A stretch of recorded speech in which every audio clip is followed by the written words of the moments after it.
justamente porque conozco y valoro la calidad de sus análisis literarios de chiquita, como también la sensatez con la que juzga otras obras, sobre todo y principalmente la suya. Yo no tengo el pellejo muy pegado a mi vanidad, me dijo una vez chiquita. Dice ella, en cuanto sostiene un juicio auténtico, sin falsas ponderaciones ni excesivos desatinos, y esto se debe de alguna manera a los años que lleva en este oficio narradora, y además a su afán por la lectura. Debo agregar que mientras recorro estos terrenos, a veces minados, no se deja llevar por los sentimientos, se distancia de la emoción y se acerca a la racionalidad. Se alía con la coherencia, con la lógica, tanto con la literatura de otros autores como con la propia. Durante una de nuestras charlas de las que me nutro y que muchas veces quisiera memorizar o grabar, chiquita me había confesado, paradójicamente, que ella escribe desde sus sentimientos y con emoción. Esa pasión se descubre en sus escritos, se siente en esta novela.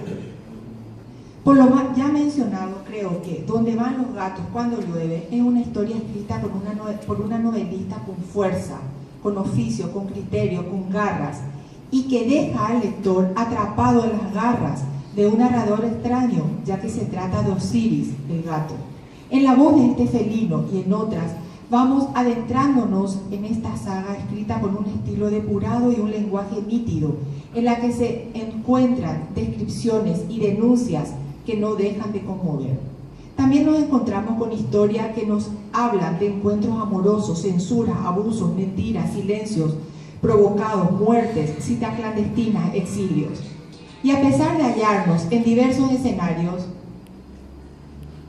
de pasear en el tiempo, aún así el lector no se extravía, no se desvía del núcleo del argumento, como el iris del ojo que mira desde afuera, tal vez sentado en la butaca de un teatro o frente a una casa en la que siempre las ventanas permanecen cerradas, o desde la habitación de un prostíbulo en Portugal, o desde el jardín de una antigua casona.